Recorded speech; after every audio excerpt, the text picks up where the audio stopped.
Look at all that money, yeah, the money that they've spent. Take another look and take some time for him. Don't cut trees for paper, cause it hurts the environment. Stop deforestation, yeah, it's time for hemp. Well, an acre of hemp makes 20 barrels of oil. No need for pesticides, poison all our soil. People got no food, they got no clothes, they got no rent. Well, it's time for hemp. Yes, it is. It is time for hemp. I am your host, Casper Leach. Thank you for tuning in to the big broadcast today. I'd like to remind you, anytime you hear the word joint on the big broadcast, we ask that you hit your pipes, your bongs, your vaporizers, and join us as we take time for hemp. Also, please share us with your friends, and that's how we get found. We're found all around the internet, whether it be on iTunes or iHeart, or we're also on Rumble, and we're on BitChute, and of course YouTube and all the other platforms. So if you're looking for a way to learn more about this wonderful plant, you can visit us on those wonderful outlets, or you can go to timeforhemp.news and find lots of free downloads, videos, audios, and lots of great music from the Illusions of Music, who, by the way, were the band that put together our fantastic song. And I do want to say thank you to our joint host, Al Graham, for doing such a great job at putting together the visuals of our music. And speaking of Al Graham, he is working jointly up in Canada on a thing called Pace Radio Network, and we're going to add him to the big joint broadcast. Hi, Al. How you doing? What's new up in Canada? You guys still trying to end cannabis prohibition? What's new up here? Well, I know when it comes to cannabis laws, there's been some changes for us here in Ontario, as well as on the legalization front, Canada-wide, when it comes to packaging and stuff like that. Yeah, Groovy. We've always been stuck at 10 milligrams per package, but now we have options for 100 milligrams for the outer package, but still we're still stuck at 10 milligrams per product. Wow, that's pretty groovy. Well, and Al, I've also noticed that you and I have both been jointly going through a really groovy book called For Country and Cannabis. And I don't know if people are aware of it, but the author of this great book is also one of our joint hosts here at Time for Hemp. Hey, Albert, how you doing? Good afternoon, gentlemen and audience. Yes, I wrote the book, and it's another piece of information. What Casper was talking about is this whole show is informative. It has been for years. And what I did with the book was try and put some more information in. I'm also a veteran. I'm the co-founder of Veterans for Medical Cannabis Access, the organization that in the United States got the American Veterans Administration to, first off, identify cannabis as a medicine. It says right that in the directive. Cannabis is a medicine, and it shall be treated as such by all personnel, basically. So that was great, and that happened in the summer of 2010, which was 15 years ago. Wow, time flies. Yeah, but even as we speak, not all veterans are allowed to use it because of where they live. I call it medical treatment by geography. And I go over this in some detail in that book. And if you're a vet, if you care for a vet, if you work for the VA, any of the above, you need to read that particular part of that book in order to be able to make our politicians understand the harm they're doing to not all veterans, but some. So with that, let us go back to a patient story. A Canadian lady who has passed, but she was considered by all who knew her a vibrant, wonderful spokesperson for the sick and the ability to use cannabis in to help in those illnesses. So what we have here, and I'm going to bring on, is her husband, Jef Tek. Hey, Hey, Jeff. Welcome Thank you to the for show, taking Jeff. time for hemp. I got Michelle here. There we I'm go. gonna move Oh, you. I'm yeah, gonna move you up. And I very want- much remember that. Yeah. Yeah, bring that picture back up again. There we go. Medicinal. All right. That's Michelle. MichelleRainey.com. Check it out. Yeah. And we spoke about Michelle in the first part of this interview, making a point to check out the archives and find out more about Jef when we were learning about his being a breeder and also getting involved in the hemp movement.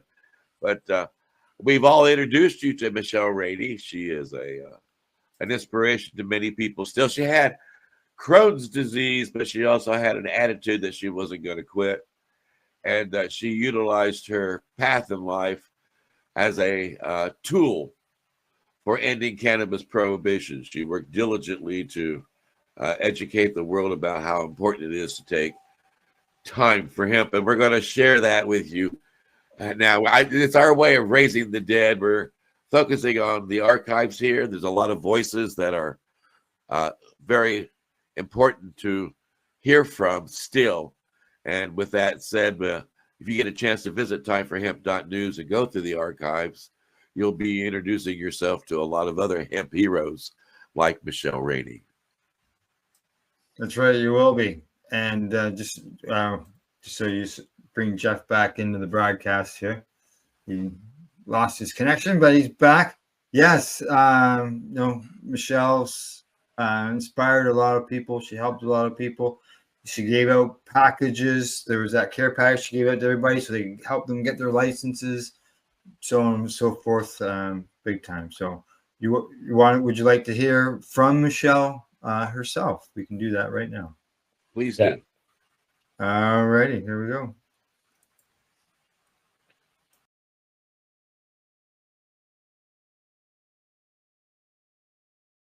It is my pleasure to welcome back a very famous Canadian activist, Michelle Rainey. She's been involved in medical cannabis for quite some time, quite an advocate for it. And Michelle, why don't you tell the audience why it is that you utilize medical marijuana? I have Crohn's disease, and marijuana saved my life. I'll start from the beginning, a real quick background of it. I was diagnosed when I was 16 years old. And that was back in about 1986, just before high school graduation. Very difficult time. There was no known cause, no known cure for Crohn's disease, and we didn't have the World Wide Web as we do now for information and resources. I succumbed to 2 surgeries, very painful surgeries, also a multitude of pharmaceuticals that overtook my body, and I was deteriorating at a rapid rate, but at the same time I was still trying to maintain a career in banking. Then a dear friend of mine suggested to me when I was 22 years old to try some marijuana. Now, during high school, I had not participated that often with cannabis. I was a type A personality and worked every single day after school. My mother was a single parent raising me as my father had passed away when I was young. So it was important to me to contribute to my mother and my family, but at the same time, I was very honored to have, like I said, a dear friend suggest maybe some cannabis would alleviate some of the symptoms I was having with Crohn's. The nausea was terrible, and so was the pain. And taking Ativan, lorazepam, Tylenol-3, Demerol, morphine, just wasn't giving Michelle Rainey the ability to function every day. And didn't that kind of a chemistry set, a combination, have a lot of side effects that were overwhelming? Overwhelming to the point where I lost 2 days, had no memory of what happened for 2 days. That terrified me, and it was at that moment I realized I cannot be taking these ever again. And when you smoked marijuana, was there an immediate change in your feeling and ability to deal with Crohn's disease, or was it a slow process?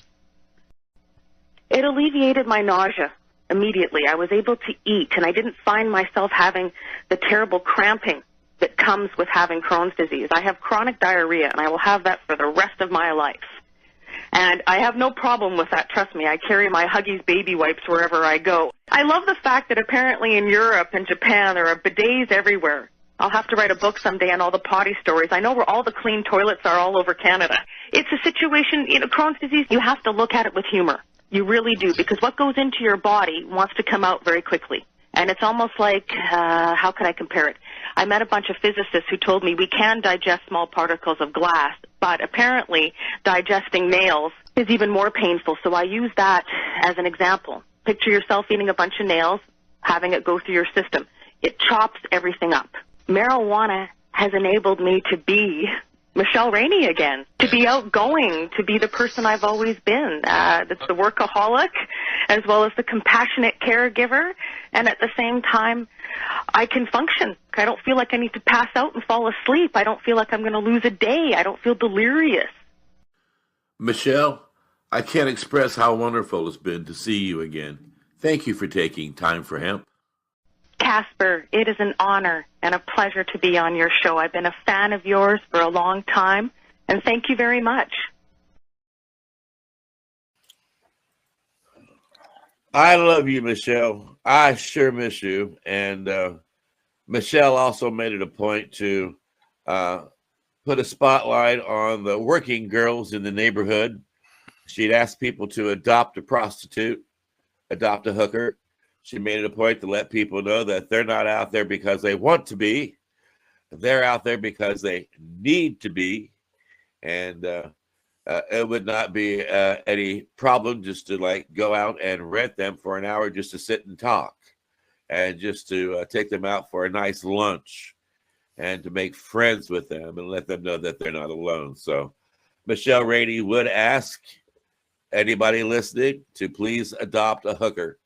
And she would do it with tongue in cheek, but she was sincere. So if you know any working girls, go out and show them some love in a proper way and let them know that you were inspired to do so by Michelle Rainey here at Time for Hemp. Al Graham, Al Byrne, and Jef. Is it not nice to have her among us? Yes, it That's is. pretty cool. Pretty cool. It is. Alternative intelligence is what I call it. She's been gone for, well, she passed away in 2010. And there we are, being able to, with technology today, to allow her to continue on with her education. And have her here on the big broadcast with us. So please make it a point to check us out at the timeforhemp.news archives. You'll find Jack Hare in there. You'll find Gatewood Galbraith in there. You'll find a lot of people who are no longer with us in there, but there's a lot of people who are still are, and all of them were dedicated to ending cannabis prohibition all around the world. Now, Jef, I take it that your work as a breeder, which I guess after, we need to let people know we mean by plants, your work as a breeder has gotten you the attentions of a Grammy award-winning musicians. Is that because you're like the go-to guy if they want to buy a good sack of herb in Canada, or what? Yeah, everything happens organically. It's pretty wild. With Michelle going to Idea City, that was her favorite. That was her favorite thing every year. She went in 05, 06, 07, 9, 8, 9, 10. And I went posthumously in 2011 to speak with her and Anita Kuntz on stage. But because of that small microcosm of movers and shakers and Canadians, I got adopted by them. I wound up knowing a whole bunch of quasi-famous, semi-notorious people. But so are you in business with them, or are you opening dispensaries with them? Are you naming new bud strains after them? Or are you just sitting around and getting high with them? Well, for a while, I was just taking care of them, really. After Michelle passed, I just kept taking care of the people that she took care of when she was alive. And then I got to build a lot of good friendships that way, and basically just pass the torch, I guess, just to keep the love flowing as much as I could. Mm-hmm. And yeah, it wound up in the hands of a certain producer who may or may not work with Drake, and he had MS, and he was diagnosed in his 20s that, he'd probably had a couple of years to live. Well, that was 18 years ago, something. So I find that the Afghani Bullrider is suitable for creativity like none other. There's all kinds of strains out there, like Flow, for example, comes to mind, but nothing is as inspirational as the Afghani Bullrider. And just being in the legal market now, you have to have testing done, analysis, and a COA. And when the COA came back, I was actually really, really surprised, and it opened my eyes to something that I've always known, and that is, don't go just chasing the THC number. It's just a number on your jersey. It doesn't really tell you who you're playing for. All right. And the Afghani Bullrider is 0.0% CBD. And CBD is a thing that makes you sleepy. CBD is the thing that we used to get ridiculed for being lazy hippie stoners. Right. CBD is the thing that, after you get the munchies, you have to pass out. Right. And it's great for helping you to sleep. Don't get me wrong. I actually tried CBD recently to help, to see if it would help sleep. But unfortunately with me, it gave me worse cotton mouth than just having a couple beers.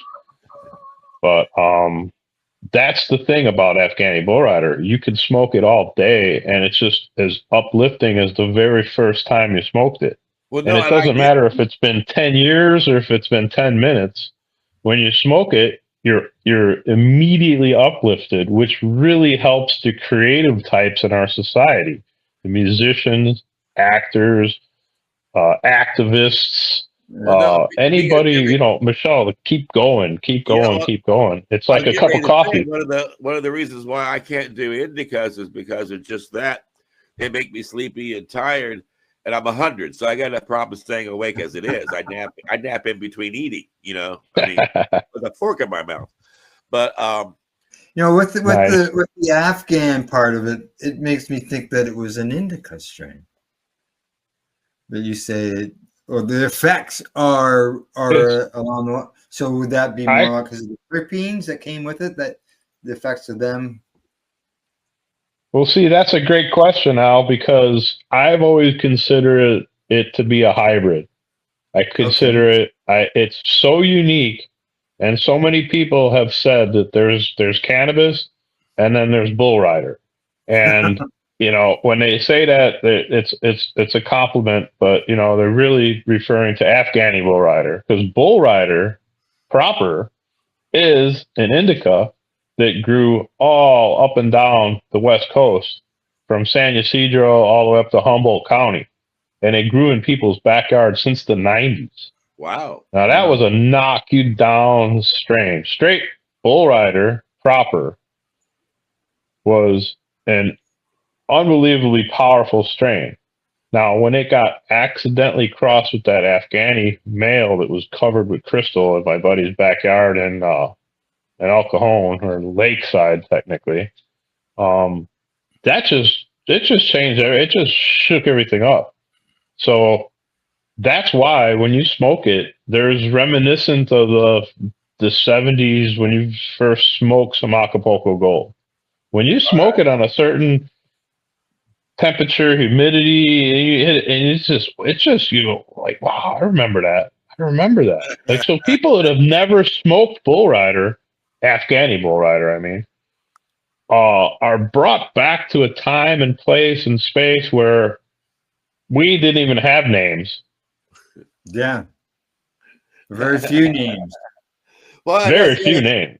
That's the other thing about names, too. But people say, well, what are you smoking? It's like, someone could tell me it's Jack Hare herb, and I would have no idea because it was imported from 8 states over through 8 different hands. Yeah. So I just always tell them, what's the name of the herb you're smoking? And I always tell them it's called Good. Yeah. I have a technical question, Jef. Sure. Is strain the right word? Phenotype, I guess. Cultivar. cultivar. And the thing is, I've been growing it for 21 years, so it's actually it's an OG, meaning that it's original grown, it's ocean grown, so it's double OG, it's heritage, and it's legacy. Wow. And I consider it to be a medicinal hybrid because there is nothing else like it. And I'm not, So, like, tooting my own horn. This is other people's opinions. So now, is this like a trademark thing, a copywritten thing? Like, you see in all these trade magazines, or like Monsanto, where if you live next door to me and for some reason pollen goes into my plant and I get a little bit of your plant, you can sue my ass for growing your shit or whatever. Yeah, it technically, the strain, cultivar, whatever you want to call it, it always goes back to the ownership of the original breeder. So I'm the first one to grow it in Canada. I made seeds. I made S1 seeds back in San Diego and saved them, mailed them to myself. But with the Cannabis Culture magazine, and the first 14 pages were covered with seed companies, I figured, I have my hands busy. And the AB was just like a fallback kind of thing from the States. So after a year of trying everything, and I grew DJ Short's blueberry from DJ Short himself. I grew Mikado, and I grew Godbud, and I even grew some Williams Wonder that Michelle had some seeds from back in the day, and I took those seeds and I picked the best one and I grew that out.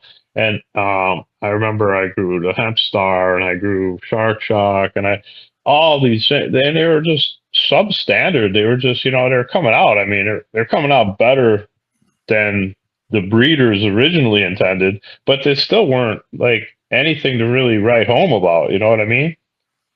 And it was after we moved to Maple Ridge out here, where we're still living. It was covered. The trees were covered with powdery mildew outside. All right. And the DJ Short blueberry skunk became susceptible to it, so I lost that strain, and then I was growing the one from McMahon, I forgot what it was, Burmese. I was growing the Burmese, and I grew that for 3 times longer than he grew it, and according to him, I grew it 3 times better. But then I fell back on the AB because it was just, I was missing it. I was missing it so bad. I popped those seeds and I went, 50 phenos twice, 100, and I picked a couple. And there was a number 5 that was pretty impressive. Shared that with Carol Gwilt and Don Briere. And a couple of people got strains of that. I shared it with Ramo Nutrients, of course, and but shared it with a few other people, Farmer Tom, and I don't know, just a couple random people, and it was okay. And then there was number 23. The 23 was very, very sativa, and it was wispy, and it was very, very fruity, very, very, very fruity. But then what we wound up settling on was the Sweet 16, and that's what I had at the 2005 Toker's Bowl. I had enough weed to either enter the bowl or to just share it with everybody at the bowl. All right. Well, I chose the latter, and I know it was the right choice because it would have blown everything off of that board. And this way, everybody had just great memories of it. Like it wasn't entered, but I did win the Kush Cup a few years later. Nice. I think the 2011, I think the Kush Cup, I won the best sativa, which blew me away because I never really considered it to be a sativa. Even though it is, I still always considered it to be a hybrid because I know where it came from. But I guess just selective breeding and choice recognition, they came down to what we have today. And it's still the best thing going. I don't know. I don't know. But what I'm getting is how do you protect your property rights and your background to the seed? And I know Ken Estes from Granddaddy Perp was always getting frustrated because people were growing his stuff and not giving him credit or a couple of bucks for that direction. And Ben Dronkers has made a lot of money off of seeds. He's very he's very careful about the secrets that he shares on his breeding techniques. And then this guy who does serious seeds over in Europe, he's very diligent and crossbreeding and coming up with new strains and making sure that they're protected. And it sounds like you've got a fantastic strain that you would like to protect and turn into an industry. Well, that's a great question, Casper, because in truth, once I gave it to my company in 2018, I kind of figured that I was obsolete. I was kind of depressed. I remember giving them the first tray of plants and thinking they don't need me anymore. I mean, they're gonna cut clones, and then Mother Labs got some for holding, and Clownetics, and I mean that sincerely. Clownetics got it, and basically just everything that these labs are doing is just all wrong. They're just growing everything in a generic setting, and then everything gets infested. And then when you pull your strain out of there, you wind up with thrips and potato beetles and all kinds of crap. I mean, it's just like you think that they're saving your strain, but they're not. So basically, AB saved itself, because I'm the only one that can grow it the way that people recognize it. I can give it to 100 different growers, and I can tell them exactly the nutrients I use, how much, when, the temperature, the timing. They will mess it up every single time. And that's even with absolute tutelage and open-minded. Now, at the onset, it was always ego. Everybody gets it and they're like, yeah, I know how to grow. I've been growing for 15 years. Don't tell me how to grow. And they would grow it their way, and it would come out, and you couldn't be like flame proof, burning black. Well, Jef, you've told some great stories, and we appreciate it. But like everything else, we all great things come to an end. All right, well, Albert, give a shout out for your little book here.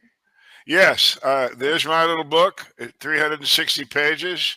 I wrote it with you in mind. If you're a patient, if you're a caregiver, if you're a veteran, if you just want to know more about cannabis than you already do, which is probably a lot more in this book than you do, buy it. Buy it for your doctor. Read it. Read it. Buy it. Read it. Live it. Jef Tek, there you go. Up there with Michelle. How do people get a copy of that book? Is that just no longer for sale? Well, I'm still married because it said "till death do you part," and I'm not dead yet. I so I'm still married. Very much respect that. Yeah. And Al Graham, I know you're busy raising the voice of the cannabis movement up there in Canada, letting everybody know how important it is to end prohibition. Yes, find us at paceradio.net, the Pace Network. We're talking psychedelics as well as cannabis. 7 days a week. I do want to let everybody know, if you go to timeforhemp.news, there is an archive you can wander through and find all kinds of information from the founders of the hemp movement directly. Lots of free music to download that you can tap your toes to and sing along when you're having a 420 party. And lots of videos that you can also download and share, newsletters. And we do a blog post occasionally, because we are working hard to let the whole world know that it really is time for hemp.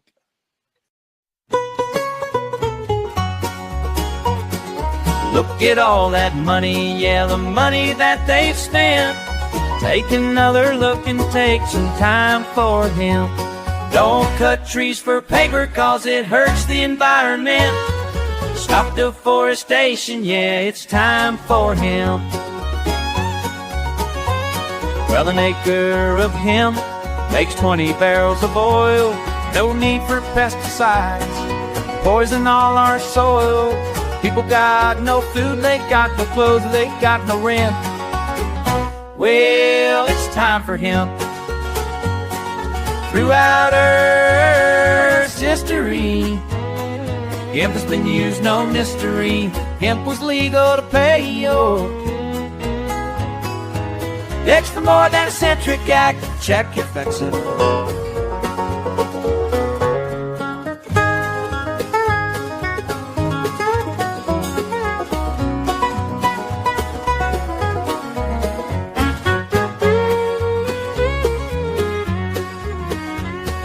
Think of all its uses. It's money that's well spent.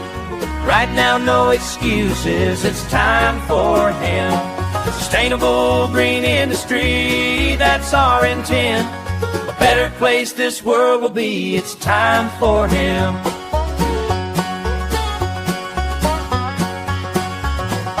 Fuel and food and clothes and soap. Housing, cars, yeah, cars, no joke. Henry Ford built a car, hemp. It's time for us to do it again. People will be employed with balanced farming as it's meant. Right now, it's time for hemp. Hemp is a necessity for the wealth and protection of this country. Thomas Jefferson spoke those words. He knew the value of these herds. Time to lift the hemp and it's time to make a strong stand. Yes, we can, I know we can. We can make a difference, yes, we can. Just like birds of a feather, we can work together and lift the hemp band.